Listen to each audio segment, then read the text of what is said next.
Tubiyele dutangire tuvuga dutangire tuvuga ko bari bacanye amatara ukagira ngo ni saa 9 z'amanywa.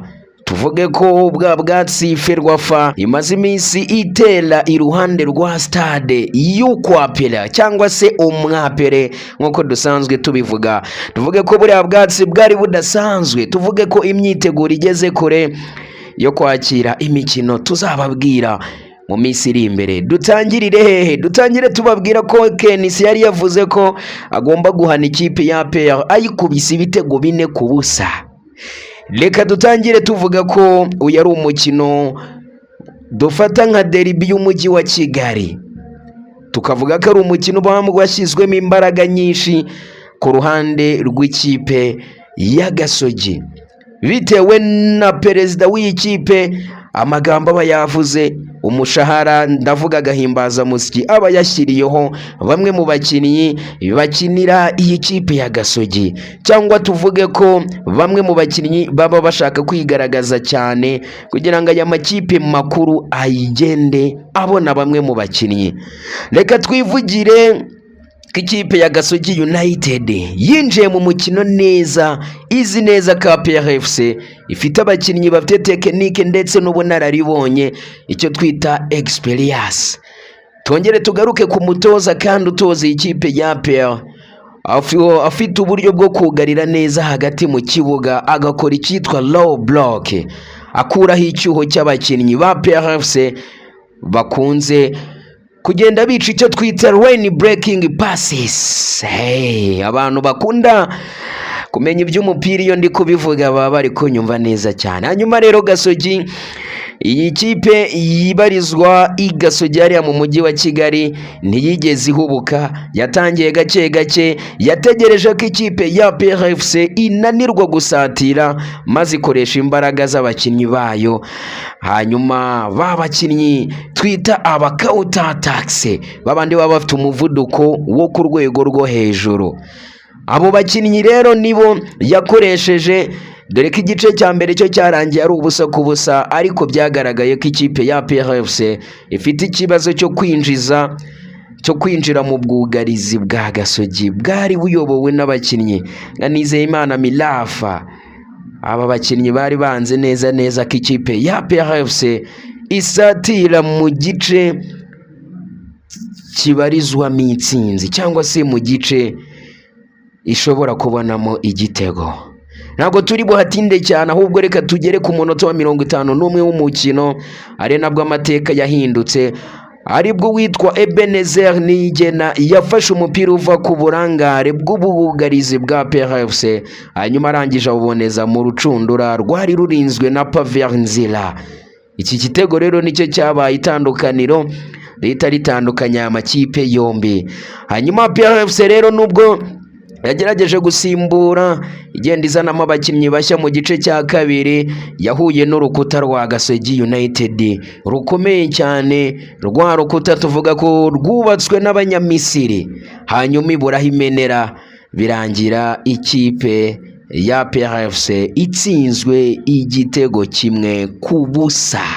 Hanyuma rero uyu mukino wasize isomo rikomeye cyane mu mupira w'amaguru hano mu Rwanda, wasize ikipe ya Gasogi United yerekanye ko binyuze mu cyitwa fighting spirit no kurwanira ishyaka kw'abakinnyi bayo ishobora guhangara amakipe makuru, harimo ikipe ya APR FC ndetse n'izo za Rayon Sport tuba tugenda tubona. Hanyuma rero ibyo ngibyo bigahita bitujyana ku kibazo gikomeye, aho dusigaye twibaza niba ikipe ya APR FC mu mikino yo kwishyura muri 1/4 kirangiza izahikura amahoro.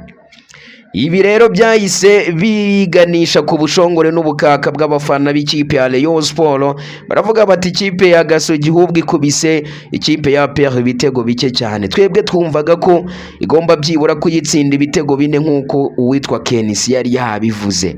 Ariko abareyo bwarakeye nabo bahura n'ikipe ya Police FC saa 9 zuzuye, hariho ikirere kimeze neza cyane.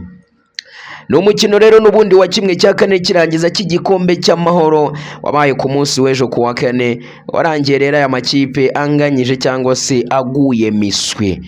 Gusa rero ku ruhande rwa Rayon Sport uyu mukino wasize icyuho gikomeye cyane bitewe n'imvune ya myugariro bita Bayisenge Emery wari umaze kugaruka muri forume. Uyu mukinnyi amaze kuvunika amarira yabaye menshi cyane, dore ko yavuye mu kibuga twawe n'abaganga b'ikipe ya Rayon Sport. Hanyuma rero abahanga bavuga ko imvune yagize byibuze ishobora kuzatuma agaruka mu kibuga byibuze nyuma y'amezi 3. Witwa Bayisenge Emery rero yahabwaga amahirwe menshi cyane yo kuzahamagarwa mu ikipe y'igihugu, dore ko twanabonye n'umutoza mushya waherukaga mu Rwanda mu myaka 10 ishize. Benshi bavuga ko azi igihugu cyacu cy'u Rwanda, bavuga ko yatugejeje mu myanya myiza ku rutonde rwa FIFA ranking mu myanya ya za 60. Hanyuma rero uyu mukinnyi Bayisenge Emery bavuga ko amarira yari afite menshi cyane, ari uko rwose imbaraga ze yari asigaje yagombaga kuzisigariza ikipe y'igihugu, ariko bikaba bikomeje kugorana dore ko yagize imvune isa naho ikanganye. Undi rero ni Kwizera Olivier umuzamu nawe wa Rayon Sport, nawe ejo byagaragaye ko rwose urutugu rwe rutameze neza, nubwo yanze gusimburwa ariko abahanga bavuze ko rwose nawe atagize igikorwa vuba uyu muzamu nawe rwose tugomba kumubura muri mikino iri imbere ikipe ya Rayon Sport ifite. Hanyuma kandi rero usibye uyu Bayisenge Emery wagize ikibazo, Rayon Sport ifite ibibazo byinshi cyane. Umuzamu wayo Kanime Diane murabizi ko afite ibibazo, ariko rero umutoza Julien muri iyi minsi nawe ari ku gitutu rwose ngo imisimburize ye ntago bamwe barimo bagenda bayifataho rumwe, dore ko atagize icyo ahindura amarembo rwose yo aruguruye kugira ngo arebe uburyo iyi kipe arebye nabi yayisohokamo, kuko iyi ngiyi aba ari ikipe y'abafana, kandi abafana iyo batangiye kugenda banugwanugwa bimwe na bimwe ubwo umenya yuko bitarimo bikugendekera neza cyane. Hanyuma rero umukino wo kwishyura uteganyijwe tariki 19 Werurwe, dore ko hagomba kuzagaragara ikipe igomba kwerekeza muri kimwe ubwo si finale bavuye muri kimwe cya kane, ndakeka bahita bakatisha tike yerekeza ku mukino wa nyuma w'igikombe cy'amahoro.